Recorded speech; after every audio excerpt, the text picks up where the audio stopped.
길이요 진리요 생명이니 나로 말미암지 않고는 아버지께로 올 자가 없느니라. 아멘. 오늘의 말씀은 내가 곧 길이요 진리요 생명이니입니다. 저를 따라합니다. 내가 곧 길이요 진리요 생명이니. 겸손과 순종의 마음으로 오늘 이 말씀을 함께 받도록 하겠습니다. 여러분 첫 주부터 불안이라는 단어를 먼저 꺼내야겠습니다. 왜냐하면 우리의 삶이 점점 더 과학도 발전하고 여러 가지로 환경들이 더 좋아지고 있습니다. 그러면 이 세상은 어떻게 되어야 할까요? 더 행복해져야겠죠. 그게 이론적으로 맞지 않습니까? 근데 여러분 안타깝게도 우리의 삶이 더 윤택해지고 살기 더 좋아졌음에도 불안은 점점 더 커지고 있답니다. 그래서 많은 전문가들은 말합니다. 이 시대를 불안의 시대라고 정의하고 있어요. 통계를 보니까요, 우울증과 불안 장애로 병원을 찾는 환자 수가요 매년마다 감소하는 게 아니고 급감하고 있답니다. 특히 어느 연령대가 병원을 많이 찾을까요? 네, 청소년부터 20대, 30대들이 온갖 우울증과 불안 장애로 병원을 찾는 경우가 너무 많다는 거예요. 그래서 이제 여러분 서점을 한번 가보십시오. 서점에서 많이 팔리는 책들이 거의 두 가지가 있어요. 하나는 경제 관련된 책이에요. 투자를 어떻게 할 것인가 이런 쪽이 있고요. 또 하나가 뭐냐면 다 이 부분이에요. 위로, 힐링, 자존감. 책이 엄청나게 팔리는 거예요. 뭘 말합니까? 우리 시대에 너무나 많은 사람들의 마음이 불안과 걱정과 근심으로 인해서 흔들리고 있다는 거예요.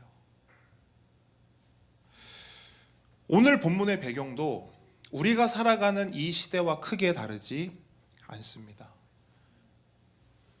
제자들이 예수님과 한 방에 앉아 있는 거예요. 근데 여러분 지난주에도 말씀드렸습니다. 그 방의 분위기가 어떻다고요? 따뜻합니까? 아니요, 차가워요. 차가울 뿐 아니라 그 방에는요 이것으로 가득해요. 뭐로 가득하냐? 걱정과 근심으로. 이유가 뭐냐면 제자들이 그렇게 따르고 제자들이 거의 삶의 모두를 다 누구에게 바쳤죠?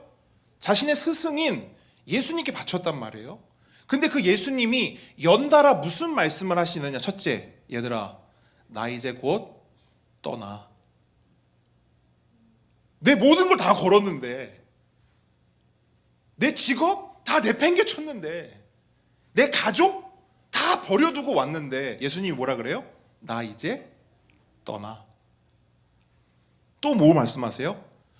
너희 중 하나가 날 팔 거야. 또 뭘 말씀하세요? 야, 너네들 중에서 진짜 그래도 제일 의리 있고 제일 그래도 일 많이 하고 제일 앞장서는 베드로 있지? 그 베드로가 나를 뭐 할 거래요? 배반할 거야. 몇 번? 3번. 제자들은요 그 마음이 요동치는 거예요. 흔들리는 거예요. 삶이 송두리째 무너져 내리고 있는 그 상황입니다. 예수님이 그 마음과 그 상황을 아실까요? 모르실까요? 아시죠. 그래서 예수님이 그 제자들을 향해 뭐라고 말씀하는 줄 아세요? 오늘 본문 보니까 이렇게 말씀하세요. 너희는 마음에 뭐 하지 말라? 근심하지 말라. 얘들아 근심하지 마. 얘들아 흔들리니? 얘들아 삶이 무너져 내리고 있니? 근심하지 마. 근데 여기서 예수님 말씀하신 이 근심하다라는 단어를요 원어로 보니까요 그냥 단순히 그냥 걱정하지 마. 야 괜찮을 거야. 그 근심 곧 사라질 거야. 여러분 요 정도로 권면하거나 말할 수 있는 그런 근심이 아니더라고요. 여기서 예수님 말씀하신 이 근심이란 단어는요 헬라어로 타라소거든요. 타라소 한번 따라해볼까요? 타라소라는 단어인데 이 단어가 언제 사용이 됐었냐면요 요한복음 11장에서 예수님이 나사로 무덤 앞에서 비통해 하시죠. 막 괴로워하시죠.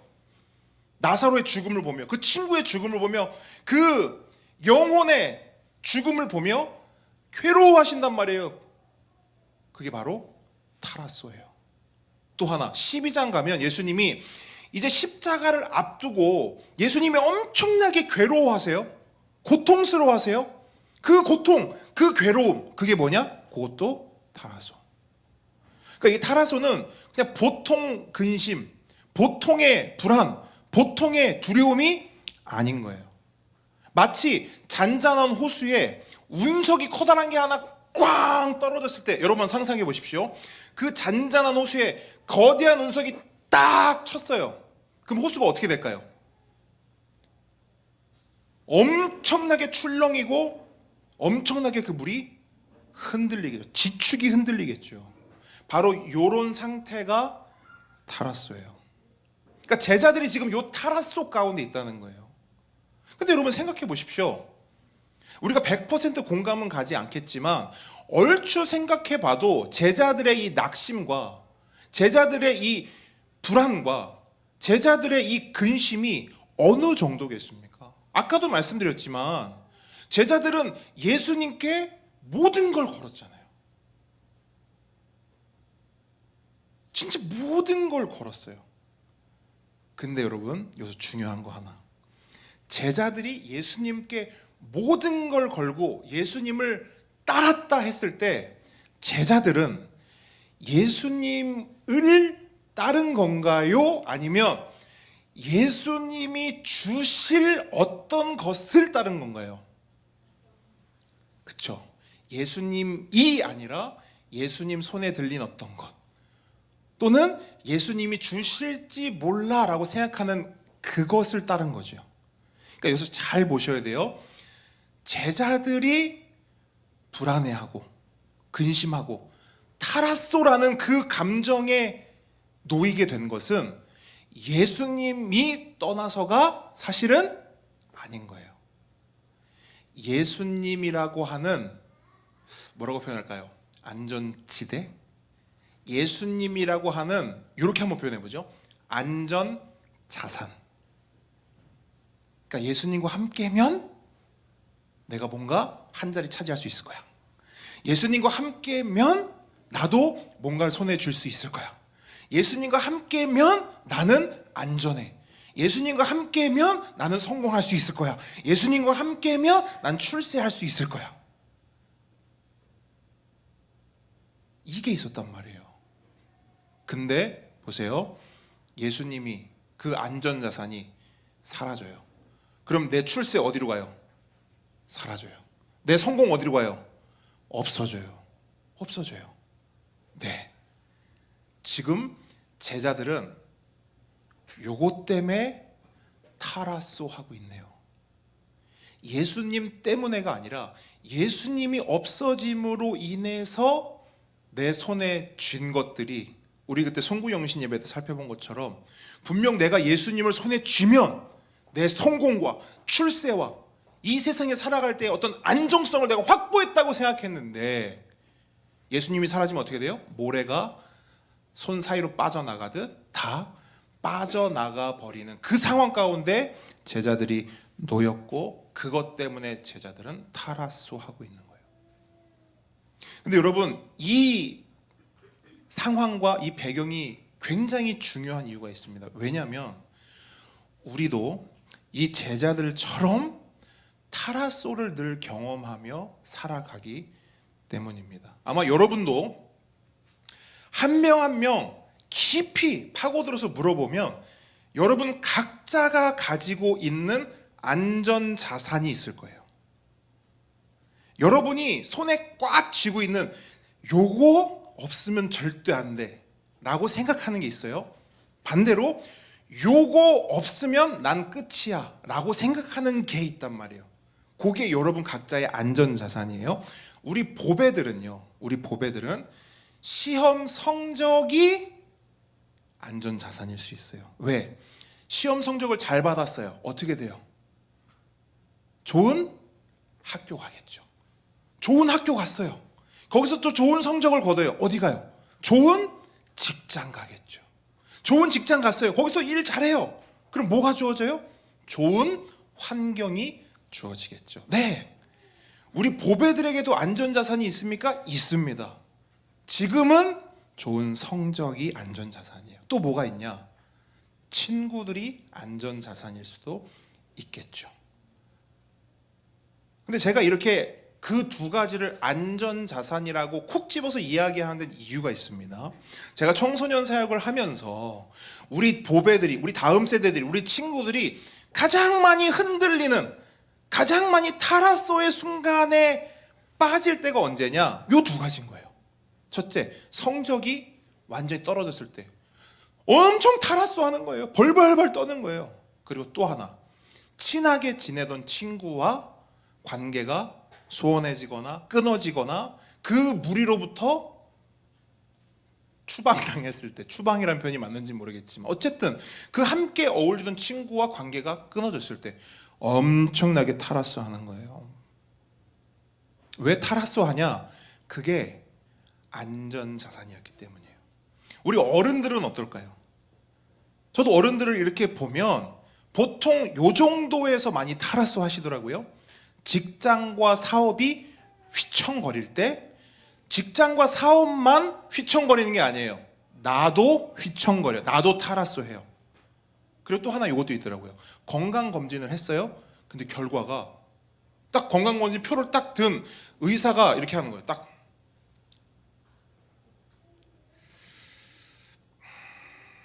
어때요? 이미 그때부터 타라소야. 발발발 떨리는 거. 왜요? 마지막 또 하나. 앞에 두 개도 타라소의 굉장히 큰 이유인데요. 요것도 진짜 큰 것 같아요. 자녀에게 문제가 생겼을 때 엄청나게 타라소합니다. 근데 생각해 보세요. 왜 타라소하냐? 왜 흔들리냐? 그게 나의 뭐였던 거예요? 안전자산이었던 거예요. 그러니까 예수님은 지금 제자들의 요 지점, 요 부분을 탁 건드리시는 거예요. 그러니까 우리가, 제자들이, 그리고 우리가 불안해하는 이유가 뭐냐? 예수님 관점에서는요, 믿음이 없어서가 아닌 거예요. 근데 오늘 말씀을 보면, 잘 보세요. 여러분, 오늘 같은 말씀도 그냥 보잖아요. 아, 그래. 믿음이 없어서 그렇구나. 믿음을 더 키워야지. 보통 이렇게 적용이 가버려요. 왜냐면 예수님도 그렇게 말씀하시니까, 얘들아, 근심하지 마. 하나님을 믿고 나를 믿어. 믿음을 말씀하시잖아요. 근데 여러분, 말씀을 단편적으로 보시면 안 되고요. 전반적인 정황으로 보셔야 돼요. 보시면요. 예수님이 믿어라 말씀하시는데 앞에 단서가 붙잖아요. 누굴 믿으래요? 하나님 믿고 또 나를 믿어라. 하나님을 믿고 또 나를 믿어라. 여러분, 예수님이요, 이 말씀을 하신 이유는 이거예요. 너희들 믿음이 없구나, 믿음이 작구나, 믿음을 키우렴, 믿음을 가지렴. 예수님 지금 이 말씀 하시는 거 아니에요. 아, 너희들 믿음 좋구나, 너희들 잘 믿고 있구나, 그런데 엉뚱한 거 믿고 있구나. 이거 예수님 말씀하시는 거거든요. 우리에게 믿음이 없다? 아니요. 여러분 한 사람 한 사람이요, 다 믿음 있습니다. 여러분 한 사람 한 사람이요, 다 진짜 참된 신앙인이에요. 근데 문제가 뭔지 아세요? 엉뚱한 걸 신앙하고 있고 엉뚱한 걸 믿고 있다는 게, 그게 우리의 문제예요. 여러분, 제가 자주 반복해서 말씀드리지만 이 세상에 무신론자라는 게 있습니까? 없습니까? 없어요. 이 세상에 무신론자 없습니다. 우리 보배들이 가끔 그래요. 아, 목사님, 우리 반에는요 무신론자들이 많아요. 교회도 안 가고요, 불교도 안 가고요, 종교가 없대요. 무신론자들이 많아요. 여러분, 맞는 말이에요. 한편으로는 맞지만 또 한편으로 보면 틀린 말이에요. 왜냐하면 이 세상에 무신론자는 없기 때문이에요. 왜냐? 사람은 누구나 무언가를 신뢰하고 무언가를 의지하며 살아갑니다. 그리고 그렇게 신뢰하고 의지하는 것이 뭐냐? 그게 믿음이고 그게 신앙이에요. 예컨대 이번 시험 망치면 내 인생은 끝장이야 라고 생각하면서 불안해하고 있다면 그 사람은 뭐가 신앙의 대상이고 뭐가 믿음의 대상인 거예요? 네, 시험이요, 성적이요. 그거 믿고 사는 거예요. 또 하나 예를 들어볼까요? 이렇게 말하는 사람, 또 이렇게 생각하는 사람 많아요. 다른 건 모르겠는데 보통 이게 자녀들에게 이렇게 가르치는 분이 있죠. 야, 아빠가 인생을 살아보니까 다른 건 모르겠는데 돈은 진짜 중요해. 돈 없잖아, 사람 비참해지는 거야. 돈 없잖아, 인생 망하는 거야 라고 말하는 부모님이 있다고 생각해 봅시다. 그럼 그 부모님은 어떤 신앙을 가지고 계신 거예요? 네, 돈을 믿고 돈을 신앙하는 사람인 거예요. 하나만 더 해볼까요? 목사님, 저는요 진짜 하나님 앞에서 전 욕심 하나도 없습니다. 저 다른 거 하나도 필요 없어요. 근데 저 사람 하나만큼은 전 절대로 포기할 수 없어요. 저 사람 없으면요 목사님 저 죽습니다 라고 불안해한다면 그 사람은 뭘 신앙하고 뭘 믿는 거예요? 네, 그 사람이요.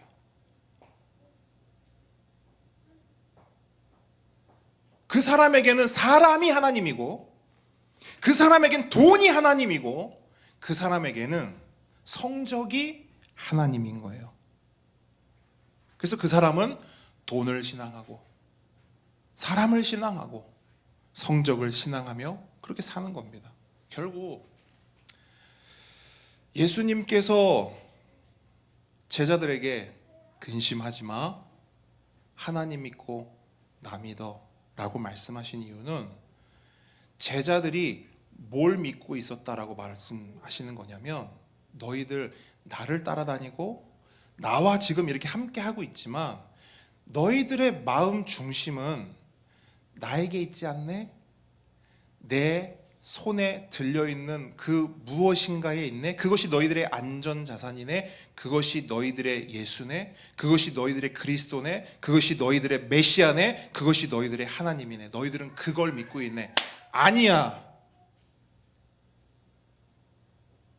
그거 믿지 말고 그거 믿어서 근심하지 말고 하나님을 믿고 나를 믿어 라고 제자들에게 말씀하시는 거예요.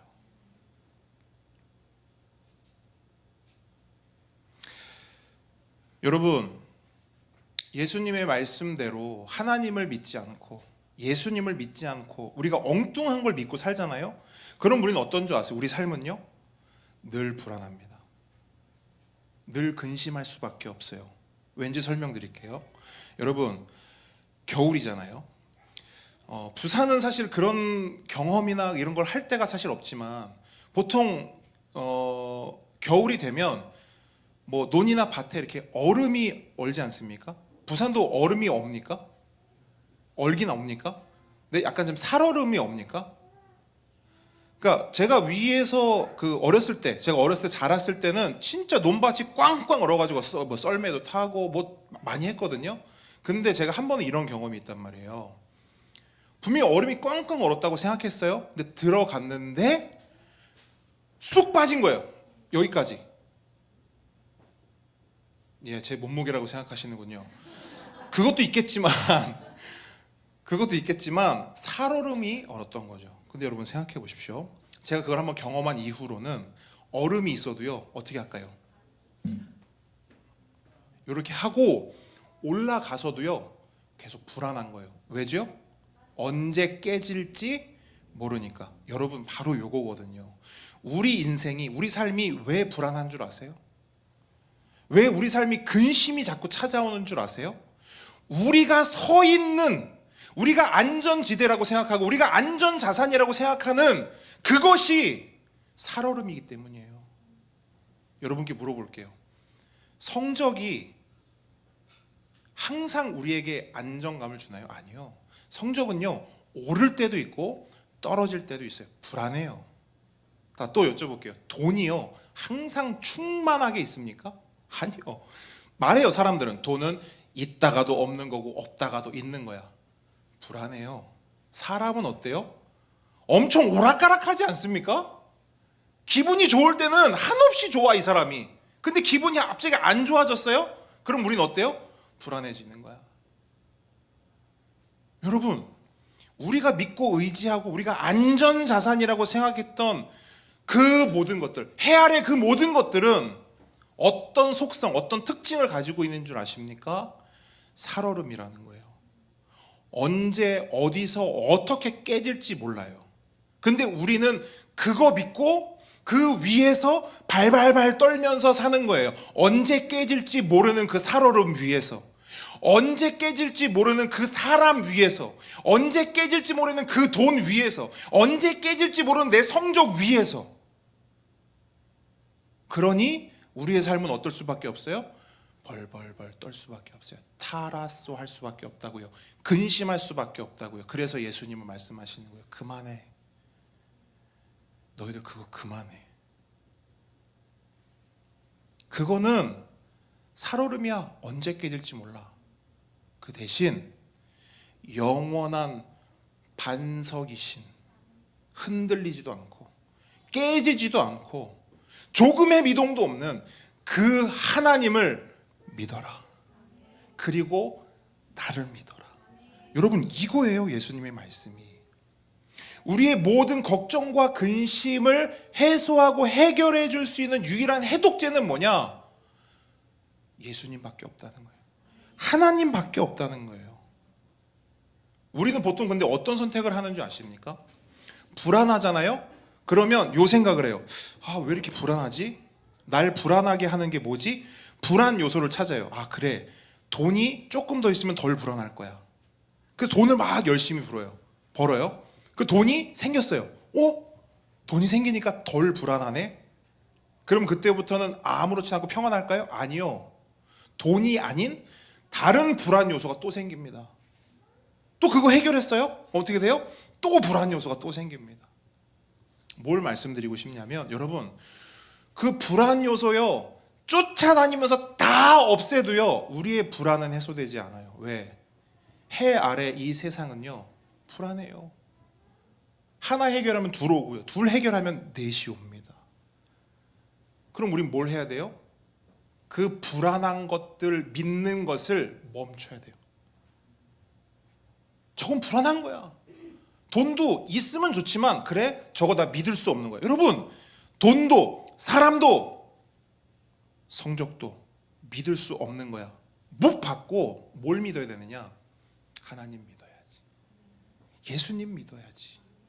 요게 되잖아요. 그러면 상황은 바뀌지 않아요. 분명히 말씀드립니다.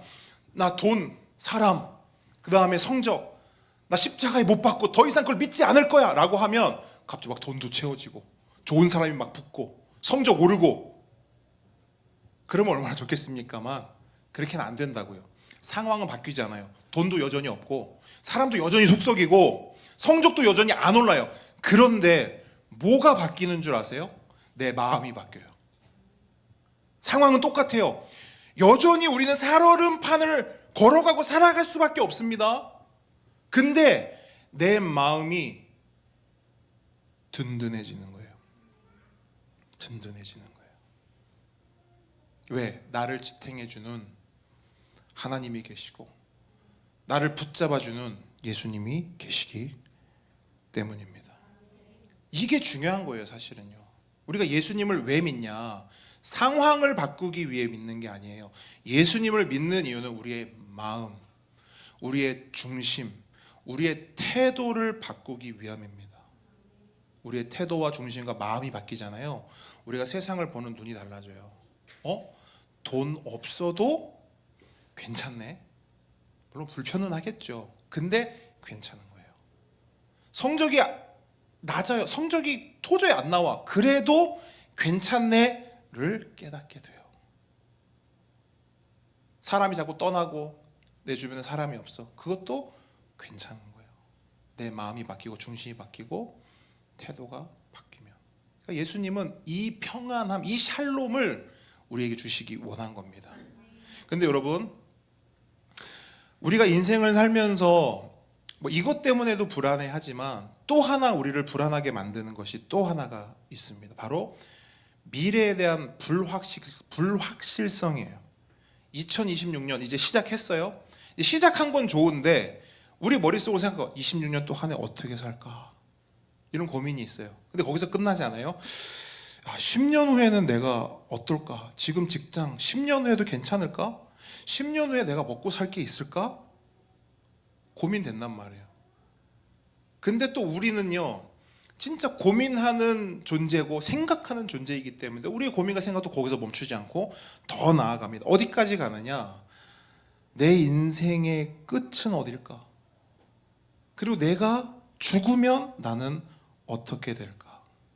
이게 또 모든 사람이 가지고 있는 모든 불안의 이유이기도 하거든요. 내 종착지를 모르는 거예요. 어디가 끝인지, 그 끝에 뭐가 있는지를 모르기 때문에 불안해하는 겁니다. 탈화하는 거예요. 제가 옛날에 군 생활할 때 고참들이 그 이제 후배들 들어오면 늘 하는 장난이 있었어요. 아마 우리 그 집사님들 때도 아마 이 장난이 있지 않았을까 싶은데, 이제 막 이등병이 온 거야. 딱대기 하나 하고 중상 이렇게 왔어. 그러면 이병 유정훈, 너 앞으로 군 생활이 궁금하지? 네, 그렇습니다. 내가 네 군 생활을 보여줄까? 네, 그렇습니다. 주먹 줘봐. 줬습니다. 눈에 갖다 댔습니다. 뭐가 보여? 아무것도 안 보입니다. 그게 내 미래다. 없었습니까? 없었어요? 그런 거? 없으셨나 봐요. 박 집사님은 없으셨어요? 있었죠? 그게 요즘에 생긴 거군요. 옛날엔 그렇게까지는 안 했나 봅니다. 어쨌든 그렇게 한단 말이에요. 안 보인다는 거예요. 군생활만 안 보이냐? 우리의 미래도, 우리의 내일도, 우리의 마지막도 보이지가 않는 거죠. 예전에 한 성도님이 교리를 배우다가 이런 말씀을 하신 적이 있어요. 성경과 교리를 알고 배우기 전에는 죽음에 대해서 이렇게 생각했대요. 사람이 죽으면 어떻게 되느냐? 끝없는 어둠 속으로 빨려 들어가는 거다.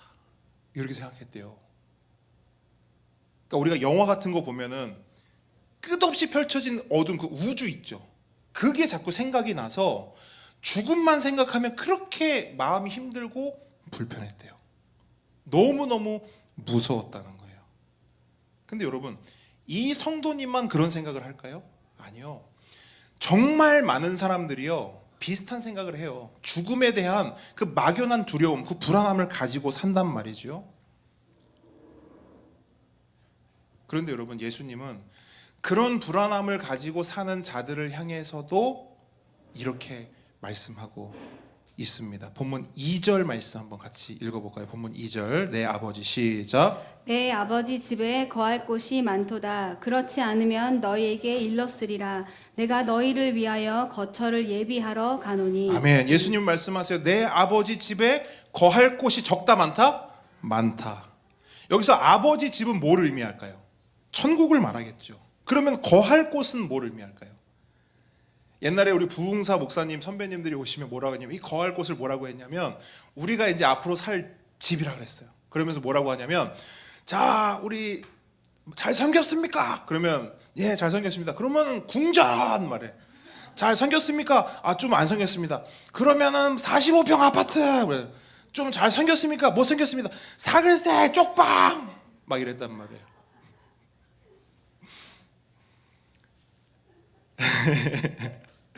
근데 여러분, 여기서 예수님이 말씀이 거할 곳은 사실은 글쎄요, 어떤 집이, 우리가 생각하는 어떤 집이나 어떤 공간을 의미하기보다는 이렇게 생각하시면 좋을 것 같아요. 여러분, 우리가 아무 집에나 들어갈 수 있습니까? 어떤 집에 우리가 들어갈 수 있죠? 나와 그 사람이 뭐가 있어야 돼요? 관계가 있어야 돼요. 그래서 여러분, 이 말씀을 보실 때는 그렇게 이해하시면 돼요. 아버지 집에 우리가 거할 곳이 있다라는 말은 하나님과 우리가 뭐라는 거예요? 관계가 있다는 거예요. 어떤 관계가 있냐? 성경은 뭐라고 말합니까? 너희는 하나님의 자녀다 말해요. 자, 자녀면 아버지 집에 들어갈 수 있어요, 없어요? 네, 그거죠. 지금 예수님이 말씀하시는 이 부분은요, 정확하게 그거예요. 내 아버지 집에, 천국에 거할 곳이 많다라고 말씀하신 이유는 너희들 그 아버지 집에 다 들어갈 수 있다 말씀하시는 거예요. 그러니까 이 말은 뭐냐면 우리는 막 죽게 되면 우주를 떠돌아다니는 그런 우주 고아가 아니라는 거예요. 우리에겐 돌아갈 집이 있고 심지어 거기에는 우리가 영원히 머무를 그 하나님과의 관계 속에서 영원히 머무를 나의 집, 나의 공간, 나의 방도 있다는 거예요. 왜? 하나님 자녀니까. 여러분 이 기쁨이 좀 있더라고요. 우리 민우 은서에게 작년 말에 이제 제가 방을 빼고 제가 이제 서재로 쓰던 방을 빼고 민우 방 하나, 은서 방 하나를 이렇게 딱 줬어요. 근데 방을 그렇게 딱 해주고 방을 꾸며주고 침대도 넣어주고 책상도 넣어주고 그렇게 해가지고 딱 꾸며주고 전도사님이랑 딱 서서 보는데 얼마나 마음이 푸근하고 따뜻하고 행복한지 몰라요. 그래서 그날 그렇게 해놓고 학교에서 애들이 오기만을 기다리는 거야. 언제 오지? 언제 오지? 그래가 눈 딱 가렸다가 짠 했을 때 애들이 팍 얼마나 기쁘던지요. 하나님도 여러분 지금 그거 기다리고 있는 거거든요. 우리와 함께 할 그날을. 아멘이십니까? 그러니까 여러분 우리가 이 땅에서 아무리 성공하고 아무리 좋은 집에 살아도 냉정하게 말하면요 이 땅에서 사는 우리 집은요 그냥 잠시 동안 머무는 사실 호텔이죠. 숙소입니다. 숙소. 여러분 호텔이 좋다고 호텔에서 영원히 살 수 있어요? 아니요. 체크아웃 2시입니다. 나가야 돼요. 나가야 돼요. 그래서 여러분 우리는 이 땅에 살아가는 내내 그것 때문에 오는 불안함도 있어요. 왜? 체크아웃 시간이 언제인지를 모르고 그리고 누군가 체크아웃입니다 라고 말하면 어떻게 해야 돼요? 방 안 뺄 건데요? 할 수 있어요? 아니요. 방 무조건 빼야 되거든요. 그래서 많은 사람들이 불안해하는 거예요. 내가 여기서 방 빼면 내가 여기서 체크아웃하면 난 어디로 가지? 이건 그냥 일반적으로 그냥 이 세상을 아무것도 말씀도 모르고 성경도 모르고 살아가는 사람들의 고백인 거예요. 그 마음인 거 불안함인 거예요. 하지만 우리가 어디로 가는지 우리에게 준비된 것이 무엇인지 하나님이 우리에게 무엇을 주실지 예수님이 우리에게 무엇을 선물로 주셨는지를 아는 사람은 그 불안함이 없는 것이죠. 왜? 날 기다리는 아버지가 계시고 그 아버지의 집이 있고 거기엔 내가 거할 곳이 많기 때문입니다.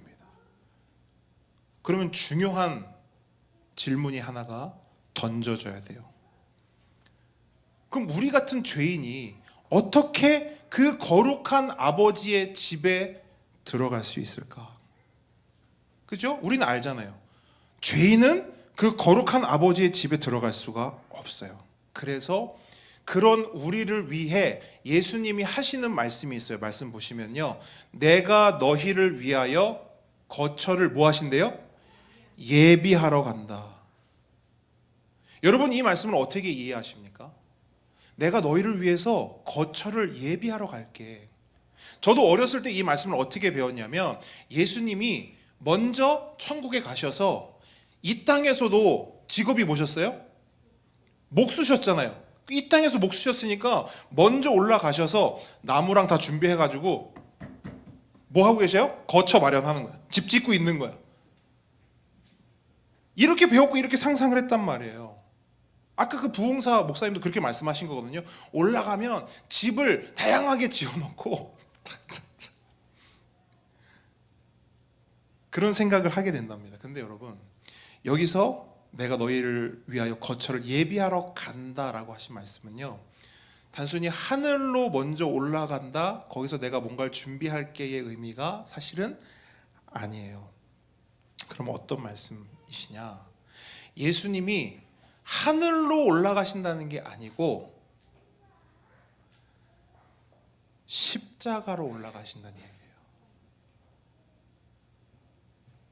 우리를 위해서 거처를 예비하실 수 있는 방법은요 예수님이 먼저 천국 가서 집 지어놓고 우리 집을 마련해 놓는 게 방법이 아니에요. 여러분 우리가 하나님 아버지의 그 집에 들어갈 수 있고 그 거처에서 머물 수 있고 그 거처에서 영원히 살 수 있는 유일한 방법은 예수님이 하늘로 가시는 게 아니라 십자가로 가시는 겁니다. 아멘이십니까? 여러분 십자가에서 예수님이 무엇을 겪으셨습니까? 우리의 모든 죄를 위해 물과 피를 다 쏟으셨죠. 그리고 무엇보다 그분은 철저하게, 여러분 제가 말씀드렸어요. 예수님이 십자가상에서 겪은 가장 큰 고통이 뭐예요? 그렇죠. 호흡이 안 돼서 힘들었다. 여기를 박혀서 힘들었다. 물과 피를 쏟아서 가시 면류관이 힘들었다. 다 힘들었는데요. 가장 예수님이 힘겨워하시고 힘들었던 십자가에 달리시기 전날도 아버지 저 이거 못하겠습니다. 물을 수 있으면 물러주십시오라고 했던 그 한 가지 이유는 뭐냐면 하나님 아버지와의 단절이거든요. 다르게 말해볼게요. 하나님으로부터 쫓겨나는 거거든요. 그걸 예수님이 가장 힘들어하시고 가장 고통스러워하셨어요. 근데 십자가에 오르셔서 뭐 하셔요? 네, 하나님으로부터 쫓겨났어요. 그럼 뭘 말하는 줄 아세요? 예수님의 그 쫓겨나심을 통해 누가 이제 들어가게 된 거예요? 우리가 들어가게 된 거예요. 여러분, 십자가는 그런 곳입니다. 예수님이 우리 대신 쫓겨나신 거예요. 아버지 집에서 단절되고 쫓겨나고 그 집에 들어갈 수 없는 상황 가운데 예수님이 자처하여 올리신 겁니다. 왜요? 우리 들어가게 해주시려고. 우리 거처 마련하시려고요.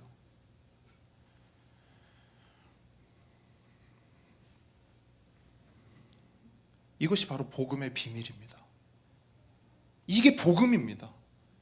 예수님께서 아버지로부터 버림받으심으로 우리가 아버지의 자녀가 됐고, 예수님께서 아버지 집에서 쫓겨나심으로 우리가 아버지 집에 초대받게 된 겁니다.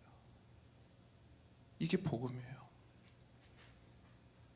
그리고 이사야 선지자는 예수님이 행하실 이 일을요, 진작부터 예언했습니다. 이사야 말씀이 이렇게 기록되어 있어요. 그는 실로 우리의 질고를 지고 우리의 슬픔을 당하였거늘 우리는 생각하기를 그는 징벌을 받아 하나님께 맞으며 고난을 당한다 하였노라. 지가 잘못했으니까 벌 받겠죠. 자기가 잘못했으니까 십자가에 매달리겠죠 라고 우리는 얘기한다는 거예요. 근데 예수님이 왜 매달리셨냐? 그가 찔림은 우리 허물 때문이요, 그가 상함은 우리의 죄악 때문이라. 그가 징계를 받음으로 우리는 평화를 얻었고, 그가 버림받음으로 우리는 자녀가 되었고, 그가 쫓겨나게 되어 우리가 초대받게 되었노라. 그가 채찍에 맞음으로 우리가 나음을 받았도다 라고 이미 이사야 선지자는 예언했습니다. 그리고 예수님은 그 예언을 성취하신 것이죠.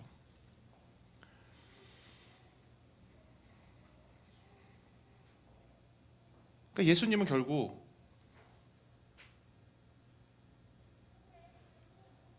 톱과 망치를 들고 집 지으러 가신 게 아니에요. 예수님 뭐 하러 가셨냐? 길 만들러 가신 거예요. 길이 없었거든요. 길이 없었거든요. 갈 방법이 없었거든요. 아버지 집이 너무 좋아요. 그 집에 너무 가고 싶어요. 근데 문제가 뭐냐? 갈 방법도 없고요, 갈 길도 없어요. 아무도 못 가요. 그래서 그 길을 내시기 위해 예수님이 오셨고 달리셨고 죽으신 겁니다. 그게 복음인 거예요. 그래서 도마가 묻죠. 어디 가십니까? 어디로 가세요? 우린 어디로 가야 합니까? 어떻게 가야 합니까? 그 예수님이 뭘 하시는 줄 아세요? 잘 들어라. 내가 길이야.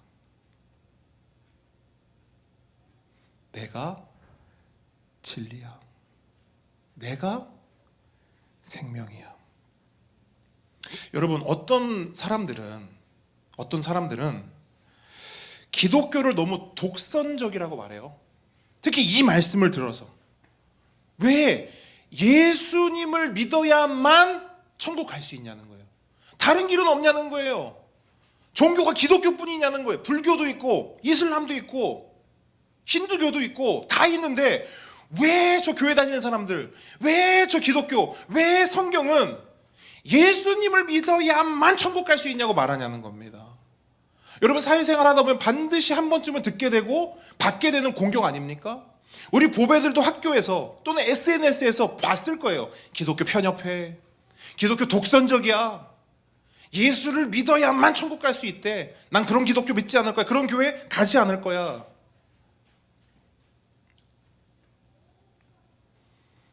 근데 여러분, 한번 논리적으로 한번 생각해 보십시오. 만약에 구원이라는 게, 천국을 간다는 것이 우리의 노력으로 도달할 수 있고 우리의 노력으로 갈 수 있는 곳이라 한다면 여러 갈래 길이 있을 수 있어요, 없어요? 있어요. 우리 노력으로 갈 수 있다면. 왜냐하면 어떤 사람은 막 열심히 고행을 할 거예요. 막 채찍질하고 막 산에 막 오르락 내리락 하고, 저기 동남아 가면 그런 사람들 많잖아요. 막 네 발로 막 가는 거예요. 그 다음에 뭐 5걸음 가서 절하고. 그거 왜 하는 줄 아세요? 그거 다 신앙생활 하는 거거든요. 종교 행위 하는 거거든요. 또 어떤 사람은 뭐 하냐면 막 선행을 해요. 막 이 사람도 돕고 저 사람도 돕고 나름대로의 포인트를 쌓는 겁니다. 또 어떤 사람은 다른 의미의 굉장히 막 종교적인 열심을 막 내요. 그래서 여러분, 만약에 그런 우리의 노력으로 갈 수 있는 곳이 천국이라면 네, 여러 갈래 길이 있을 수 있습니다. 그리고 실제로 여러 종교들은 우리에게 그걸 말해요. 천국 가고 싶으십니까? 여러분에게 달렸습니다. 극락왕생하고 싶으세요? 여러분이 돌을 어떻게 닦느냐에 달려 있습니다. 그래서 세상에 있는 종교가 말하는 구원, 말하는 천국은 뭐냐면 이런 거예요. 여러분이 곧 길이고 진리고 생명입니다. 그러므로 여러분의 힘으로, 여러분의 노력으로, 여러분의 열심으로 그 길을 만드십시오. 그 진리를 찾으십시오. 그 생명에 도달하십시오.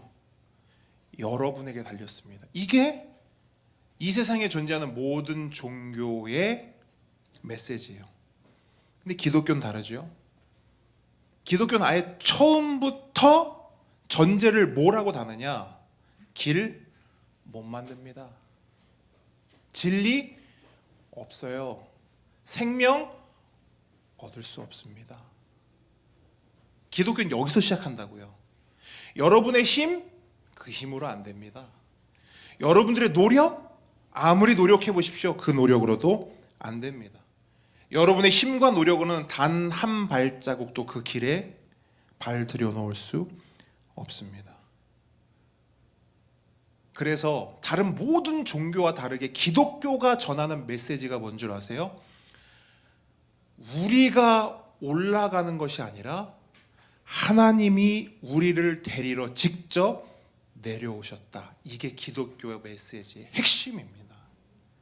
우리가 하는 게 아니라는 거예요. 하나님이 하셨고 하나님이 하신다는 거예요. 그래서 예수님이 말씀하시죠.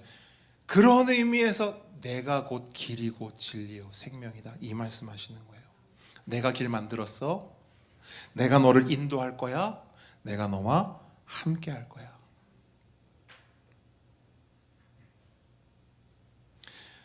여러분 한번 생각해 보십시오.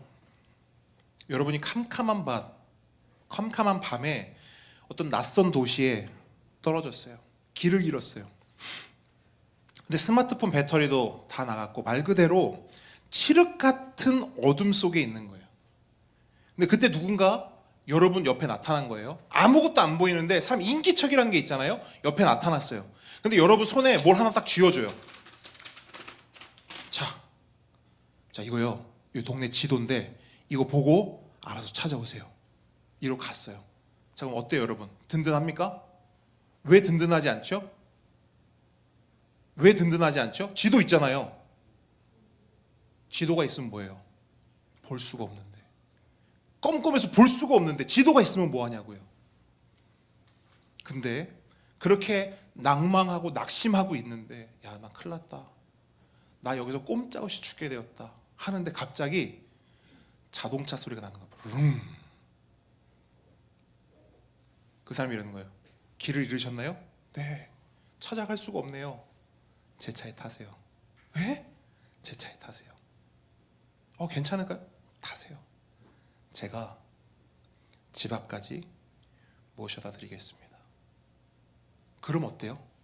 마음이 그때부터 평안해지는 거예요. 그래서 여러분 놀라운 비밀을 하나 말씀드릴게요. 그 차에 타잖아요. 그때는 우리의 믿음이 조금 흔들려도 됩니다. 우리의 마음이 조금 불안해해도 돼요. 왜 그렇죠? 우리는 어디에 타 있으니까. 네, 그 차에 타 있기만 하면 우리는 어디 가는 거예요? 집까지 가는 거예요. 근데 가다 보면 불안함 들 수 있다니까요. 탈았어? 올 때 있다니까요. 걱정도 되고 의심도 될 때가 있다니까요.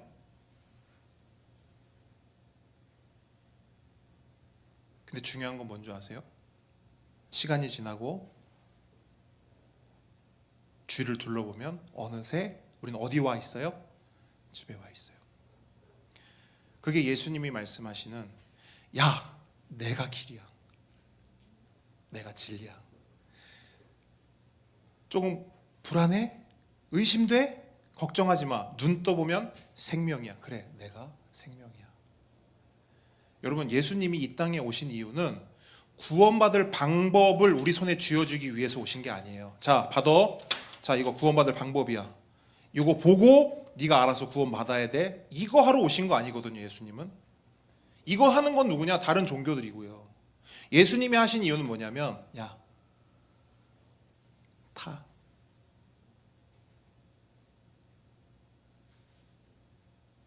그러니까 우리가 그냥 이렇게 쉽게 말하잖아요. 예수 믿으면 천국 간다. 이 말에 다른 말은 이거예요. 그거 타면 가는 거예요.